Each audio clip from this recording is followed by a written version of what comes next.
자, 그럼 세 번째 주제로 넘어가겠습니다. 영화에서 호랑이가 귀엽고 친근하게 등장하는 이유는 무엇인가? 이 영화에서 이 주인공 못지않게 인기를 끌고 있는 캐릭터가 진우의 전령으로 나오는 호랑이죠, 호랑이. 더피라는 이름으로의 호랑이인데, 까치와 함께 진우와 루미 사이로 오가면서 메시지를 전달하는 그런 전령 역할을 하게 되는 거죠. 요즘 국립주황박물관 이 굿즈샵에서 판매하는 이 호랑이 상품이 품절 대란을 일으켜가지고 엄청난 폭발적인 인기를 끌고 있는데, 그래서 이 국립주황박물관이 데몬 헌터스 비공식 굿즈샵이 됐다는 그런 얘기도 있는데, 졸지에 우리나라 국립주황박물관이 세계적인 박물관으로 둔갑이 되고 있어요. 우리나라는 산이 많죠. 국토의 70%가 산이고 호랑이가 많은 나라였어요. 그래서 호랑이를 산의 왕으로 생각해 왔고, 산을 다스리는 신선과 동격으로 보거나 또는 그 신선의 전령으로 여겨가지고 이 산신과 호랑이를 함께 그려서 악기를 물리치게 한 거죠. 불교의 그 절에 가면은 산신각이라고 있죠. 산신각. 원래 산신이라는 거는 불교의 신이 아니라 한국 고유의 그 민간 신상에서 유래한 신이기 때문에 이 산신각은 한국에만 있는 거예요. 그래서 불교가 한국에 전래되면서 민간 신앙과 융합이 된 결과고, 지금은 이제 대개 그 절 뒤쪽에 그 산기슭에 아주 작게 저렇게 만들어져 있죠. 그 안에 보면은 탱화가 그려져 있는데, 그 산신과 함께 호랑이가 함께 등장을 해요. 그래서 벽사의 역할을, 수호신 역할을 하게 한 거죠. 그리고 민화에서는 이 호랑이와 산신이 이렇게 한 몸처럼 그려지기도 합니다. 그리고 이렇게 이제 까치와 함께 등장하기도 하는데, 이 영화에 나오는 이 호랑이는 민화에서 착안한 거예요.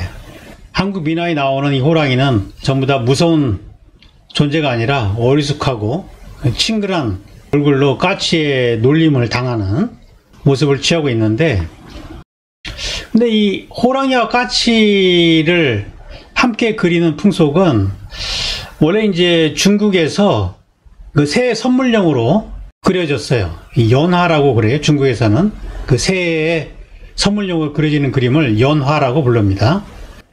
까치는 이제 기쁜 소식을 전하는 그런 새로 여겨졌고, 호랑이는 이제 벽사와 권위를 상징했기 때문에 새 선물로 그려지는 벽사와 길상을 목적으로 하는 연화의 아주 그 적합한 소재였던 거죠. 그래서 왼쪽 그림이 중국 명나라 때 호랑이에요. 어미 호랑이와 새끼 호랑이가 함께 등장하는 그림인데, 어미 호랑이는 이제 악기를 물리치는 존재이고, 새끼 호랑이랑 함께 그린 거는 이제 다산과 가족의 우애를 상징하는 거고요. 그리고 이제 저 위에 나뭇가지에 있는 이제 까치는 별도로 그려져요. 호랑이와 상관없이. 그래서 이제 한 해 기쁜 소식이 많기를 기원하는 그런 그림이었는데, 그게 이제 우리나라로 들어와서 조선 후기로 가면서 이제 오른쪽 그림과 같은 저런 스타일로 변하게 되는 거죠.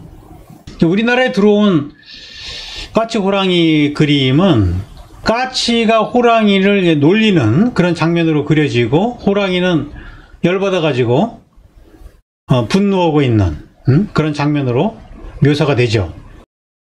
이거는 새 선물용으로 그려지는 벽사나 길상의 의미가 아니라 어떤 새로운 의미 구조로 변했다는 것을 의미하는 거죠. 자, 이걸 보면은 조선 후기 민화에 나오는 거의 모든 작품들은 중국과 달리 까치가 호랑이를 약올리고 호랑이는 화가 난 상태로 묘사가 되죠.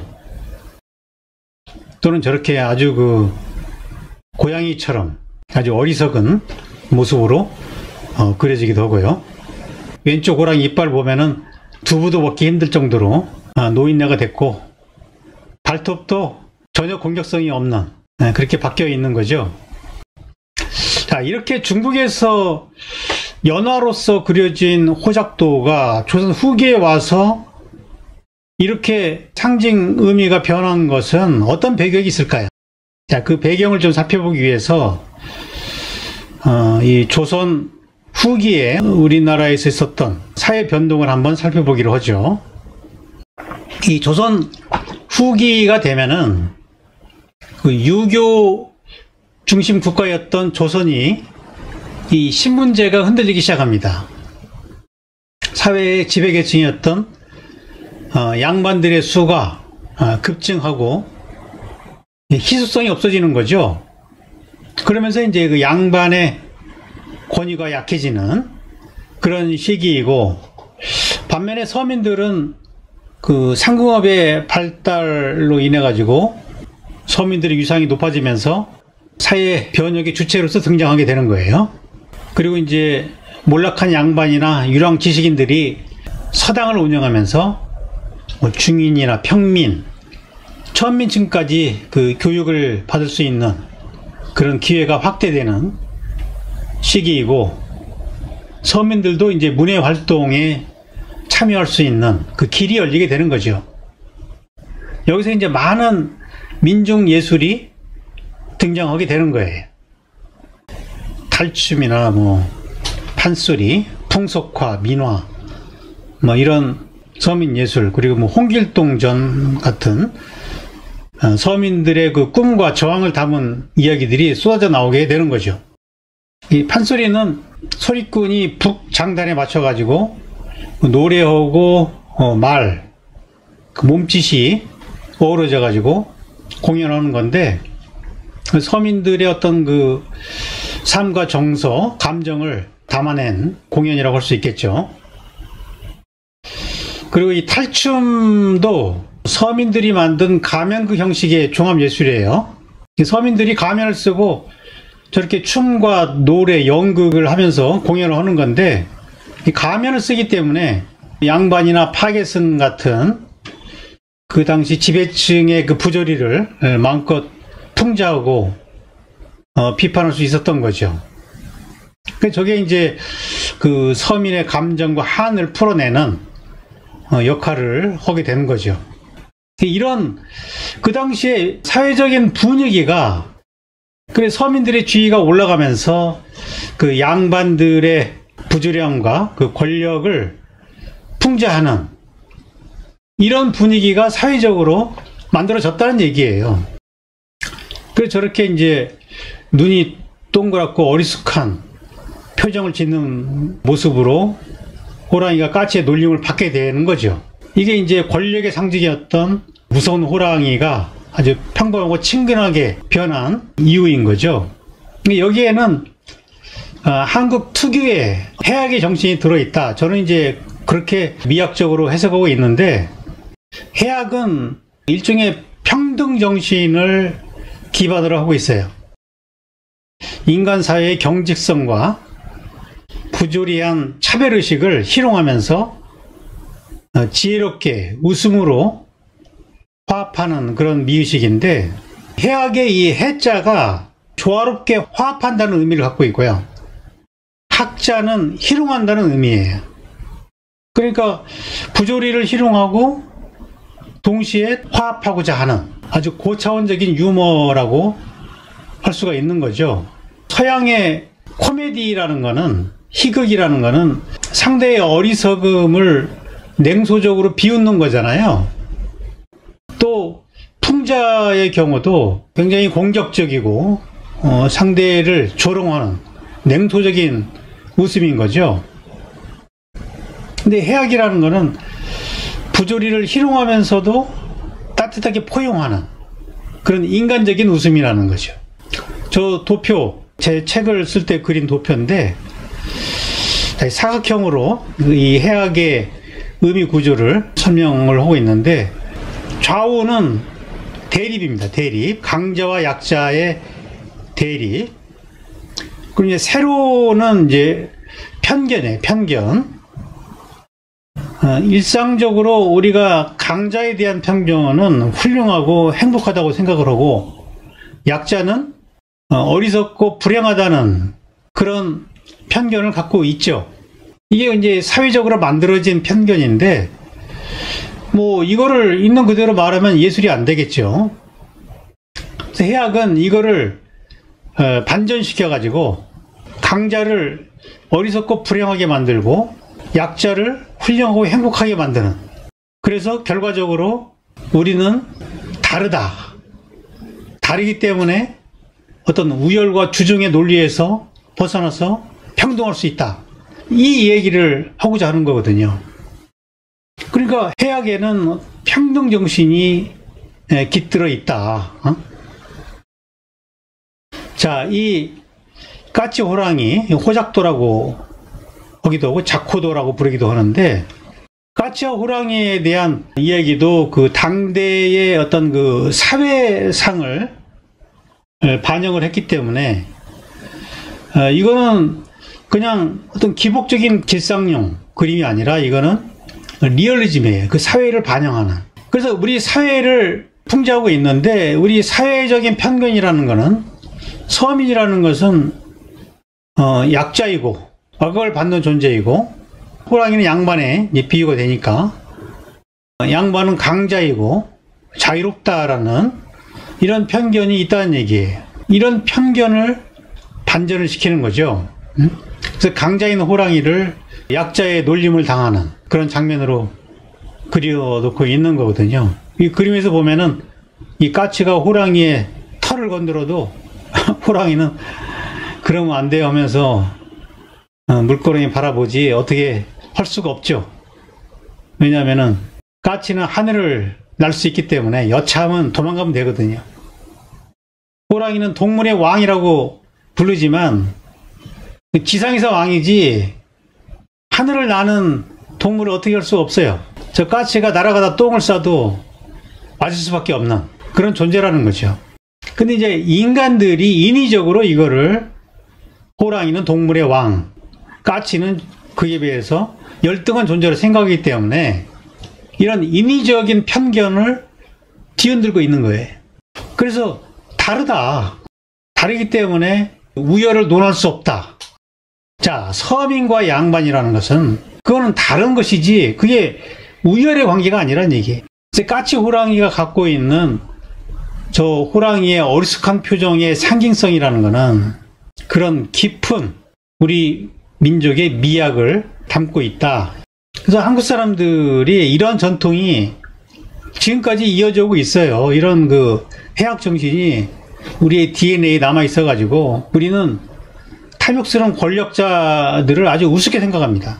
일본 사람들은 안 그러잖아요. 일본 사람들은 대체로 권력에 순종하고요, 그 상명하복의 문화가 있어요. 그 상사한테는 절대적으로 충성하는 그런 문화인데, 우리는 지금도 부패한 정치인이나 권력을 남용하는, 국정을 농단하는 그런 정치인들, 대통령도 가차없이 감옥에 보냅니다. 그죠? 우리나라 대통령들은 그래서 거의 감옥에 가요. 그 대통령 됐다 하면은 곧 감옥에 가겠구나 이렇게 생각하는 사람들이 많죠. 그렇잖아요. 이렇게 많이 대통령을 감옥에 보낸 나라가 있어요? 네, 그렇게 권력 남용하는 꼴을 못 봐요. 우리나라는 수많은 그 주변 강대국들에 둘러싸여 있고 수많은 침략을 당했지만은 뭐 어쩔 수 없이 힘이 약하니까 침략은 받을지언정 그 내면에는 평등 정신이 깔려 있어요. 그래서 아무리 강대국이라도 아주 우습게 생각합니다. 떼놈, 외놈, 양놈, 그 세계 초강대국들을 아주 우습게 생각해요. 우열이 아니라는 거죠. 기본적으로 그 평등 정신이 깔려 있어요. 이 영화에서 보면은 이 호랑이 더피가 루미에게 오면서 발에 걸려서 화분이 넘어지는 장면이 나오죠. 저렇게 이제 호랑이 발로 저 화분을 계속 세우는데 계속 넘어지니까 계속 세워요. 결국 못 세우고 루미가 이제 저걸 세워주거든요. 응? 자, 이게 무슨 메시지를 전하고 있을까요? 이 천하의 호랑이도 인간처럼 손이 따로 없기 때문에 정교한 일을 할 수 없다는 거예요. 응? 인간은 서서 살기 때문에 손의 감각이 굉장히 발달해 있거든요. 응? 정교하죠. 그래서 이제 이 손을 통해서 많은 문명을 만들어내게 되는데, 동물은 네 발로 다니기 때문에 그게 안 되는 거죠. 응? 호랑이가 힘은 쓸지 몰라도 저런 그 정교함이 떨어진다. 이거는 다르다는 거예요. 다르다. 타고난 어떤 재능이나 가치가 다 각자 다르기 때문에 천성천하 유아독존이 될 수 있는 것이고, 그래서 가치가 빛나는 거잖아요. 그런데 어느 순간부터 약육강식의 문화, 강자가 약자를 지배하는 그 수많은 식민지를 건설하고 약자가 강자의 지배를 당하는 뭐 이런 것이 전 세계적으로 팽배해 있고, 뭐 지금까지 이런 문화가 이어지고 있는 거죠. 그래서 이런 문화를 어떻게 평등의 문화로 바꿀 수 있을 것인가? 바로 해악 정신이 필요한 시기가 아닌가, 이렇게 생각이 되는 거죠. 저걸 뭐 단순하게 뭐 호랑이의 표정이 귀엽고 매력적이다, 그렇게 끝나서 될 문제가 아니고, 그 뒤에 감춰진 정신과 미학이 뭔가. 우리 모두는 서로 다르고 다르기 때문에 평등하다는 이런 그 한국인의 해학 정신이 우리 시대에 지금 요청되고 있다. 이걸 통해서 우리는 지금의 그 약육강식의 문화 또는 그 자본주의적인 서열화의 논리에서 벗어나서 인간성을 회복하고 자기 빛깔로 자기 실현을 향해서 나아갈 수 있다는 이 메시지를 전하고 있는 거죠.